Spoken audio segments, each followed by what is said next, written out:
Hey folks, it's Teresa at Stringfield Ridge Farm. I am over at my oldest daughter's house. She doesn't live far from us, and we just got out of church. We're waiting on them to get here so we can pick up some of the grandkids and take them home with us. So we're waiting on them, and I thought I would show you something she has at her house that's pretty cool. And I'll tell you a little bit about it. I'm just going to show it first, and then I'll probably talk about it later on this same video, but wait till I get home. It's pretty hot here. It's humid here. And so this is out in full sun that I'm going to take you to, so I'm going to show it and talk more about it later in this video. So I'm going to turn you around and show you what I'm looking at. So this is at the back of their house.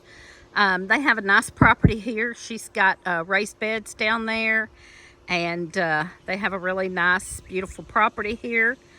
And this is the property that they bought from Buddy and Lippy at Miss Lippy.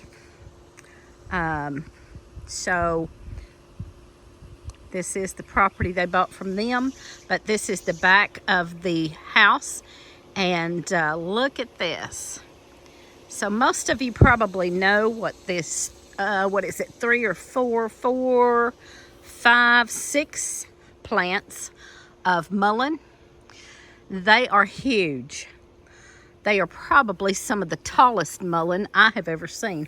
Oh, there's another one. So we've got 1, 2, 3, 4, 5, 6, 7 of these huge mullein plants here. And most everybody knows what mullein looks like. We'll talk a little bit about that. The main thing for mullein is that we dry it, and Lee will smoke it for lung problems, lung issues, bronchitis. We get chest colds. I make a tea, and Lee will go out and smoke it, and he'll just smoke that in a pipe or something. And so they're going to utilize their mullein, and they have been, we've kind of taught them to use some of this stuff. So they're going to use their mullein. She's going to hang that up and dry it and use it for tea and to smoke when they get colds that go into your chest and that kind of thing. And it helps clear out your lungs. And there's other benefits. We'll talk about that a little bit later when I get home. But I wanted to also show you what's beside that. So these grew up wild here. They didn't plant these. These grew up wild here. And this one beside that is the tallest wild lettuce that I've ever seen. I don't know what has made these so tall. They are evidently in a perfect spot. And like I said, they grew up wild here. So I'm going to show you the wild lettuce. Lee has several videos on wild lettuce. I think he has 3. And I will maybe link them in the description of this video. But we'll talk some more about it also. So this is the wild lettuce.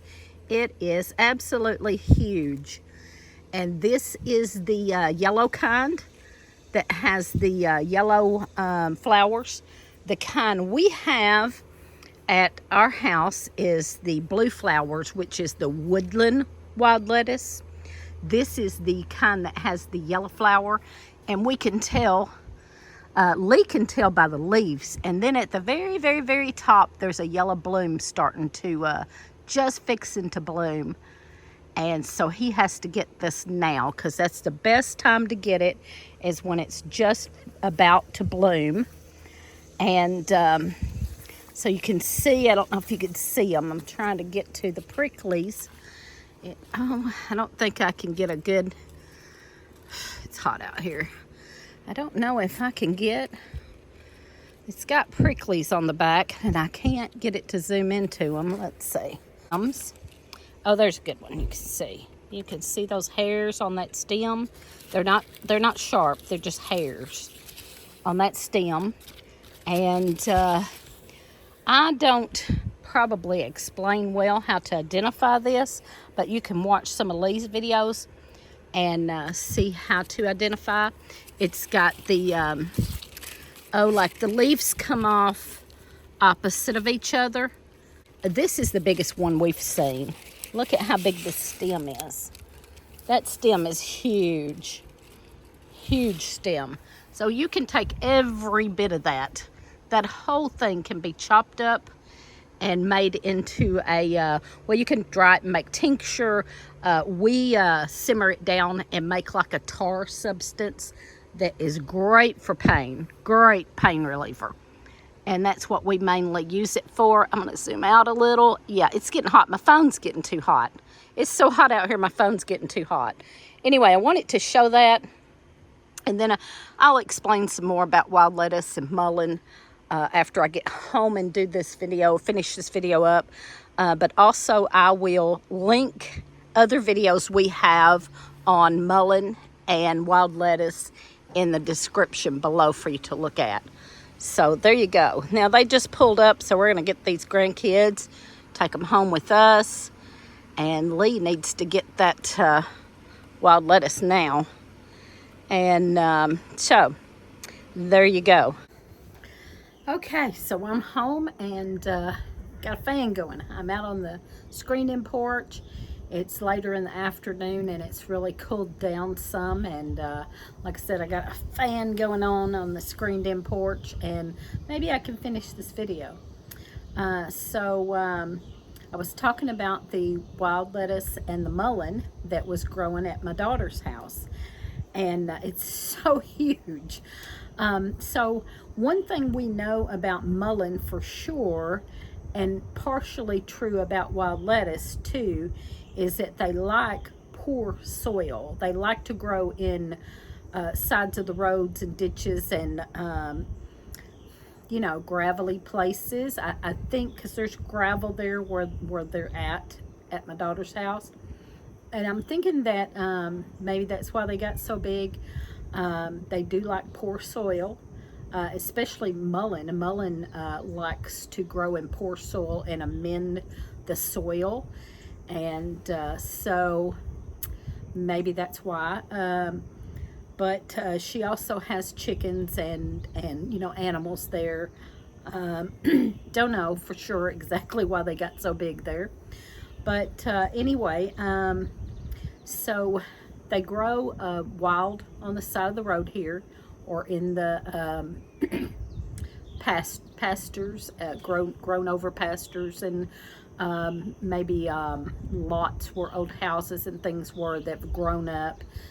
They'll grow there, and so we have an abundance available to us of both of those, mullein and wild lettuce. So as I said, Lee has made 3 videos on the wild lettuce and 1 or 2 on the mullein. I'll have to dig those out, and like I said, I will put those links in the description of this video, so be sure you go and watch more, because I'm not going to get into as much detail here. But I did want to say that there are several different types of wild lettuce. I'm not good with the Latin names, but the one we have here on our property is the blue flower, is the woodland wild lettuce. So like I said, the yellow flowers, that's supposed to be the most potent, but the one we have, the woodland wild lettuce that we use, is a very good for me. It works great. It's good for pain. It helps me sleep.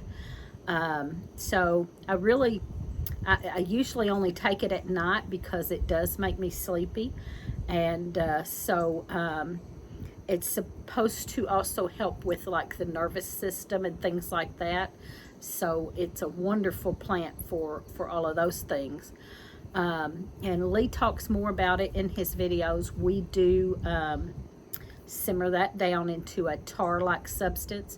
We have also made tincture out of it, and I have dried it and used as a tea. a friend gave us some that was dried out for to smoke, and I don't know. I don't do that, so Lee has used that. Um, we don't usually do that. We do the tar. The tar-like substance is it takes a whole lot to make just a little bit, so we end up with just a little jar of it each year, and that usually lasts us most of the year until we get more. We just take a little bit, like a little quarter of a teaspoon maybe, and it tastes like aspirin, and that's about all I can think to say about the wild lettuce. I do love it. I love to have wild lettuce available because if I can't sleep, I know I can go get a little dose of that and be able to sleep. And sometimes with my rheumatoid arthritis, I hurt bad and can't sleep because I'm hurting so bad. I can get a little bit of that and fall asleep. So anyway, there's the wild lettuce. Be sure you check out those videos because Lee tells a lot more. So the mullein, a lot of people know about mullein, and the mullein flowers, the yellow mullein flowers.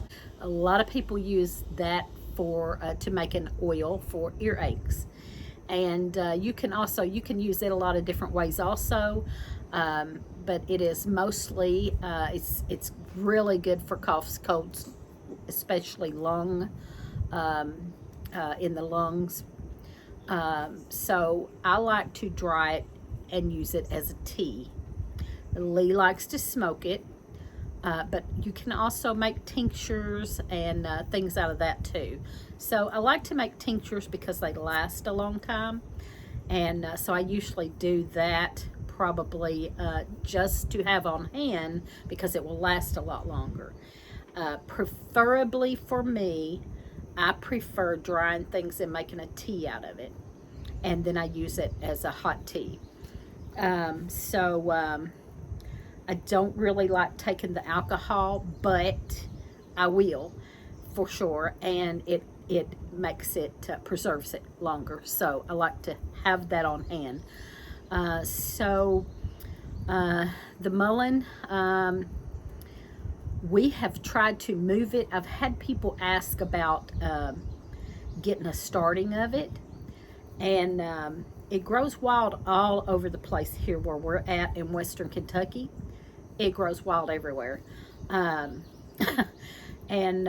people will ask, I've had people ask me about getting a cutting of it, and we have tried to do that. We have tried to move it to our property, and it seems to never work. It always dies out. So I'm not real sure. I think maybe it doesn't transplant well.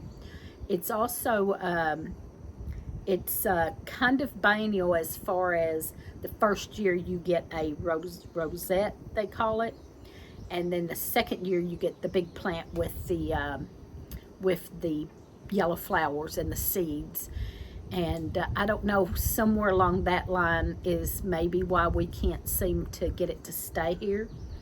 But we gave up because we gave up trying to move it onto our property because of that, because we've tried it 3 or 4 times and it never seems to last.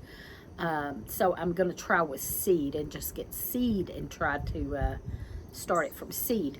But it doesn't transplant well that we've experienced, that we've had of it. So but it grows so prolific here everywhere that we just kind of gave up and go get some every year. We seem to always run out. I mean, we get some each year and dry it. He'll dry some and take out to his shed that he smokes in. He doesn't smoke inside the house, so he takes it to his shed and smokes it out there. And I dry some and have a tea ready. We usually every year seem to run out of it and have to get more the next year, which is fine. We can do that because it's so abundant here, you know. Anyway, that's all I can think of on those two. There's lots of other uses for them and benefits of them that you can look up. I'm not going into a lot of detail here because we do have videos that we've already made on those. I just wanted to bring them up again. And we have a whole foraging playlist that if you have not watched, you need to watch. We actually have two. We have an older foraging playlist, and then we have a newer one that we called Walk in the Woods. The older one was called Wild Things, Foraging Wild Things or something, and then a newer one called Walk in the Woods. So I will link those in the description below also so you can watch them. We have a lot of foraging things we have foraged that we can show you. When we started doing this, we knew basically to use mullein and what we used it for and how we used it, but you learn more as you go. So some things that we've been using for years, we might not have known as much about as we know now, and that's why I like to make another video as we learn. So so watch some of those foraging videos, and we're going to keep making them. Try to. And so we also are trying to go live on Friday nights at 7 p.m. Central Time when we can. We can't always do that because we have obligations with grandkids' ball games and things like that. And then on Tuesdays at 12 noon on Tuesdays, Central Time, I'm going live talking about healthy eating and stuff like that. And I can't always do that either because I do work. I'm doing that on my lunch break. And so if I don't get my lunch break at exactly that time, maybe I don't get to go live that day either. But you can catch us a lot of times on those days, Friday nights and Tuesday at noon. And we'll keep doing foraging videos and try to teach as we go, and as we learn more, we'll do another video and teach more. So check out some of those. We love foraging. That's kind of our thing, and we appreciate it. And thank you for watching. Give us a thumbs up, comment, subscribe, and watch some of our other videos. Thank you.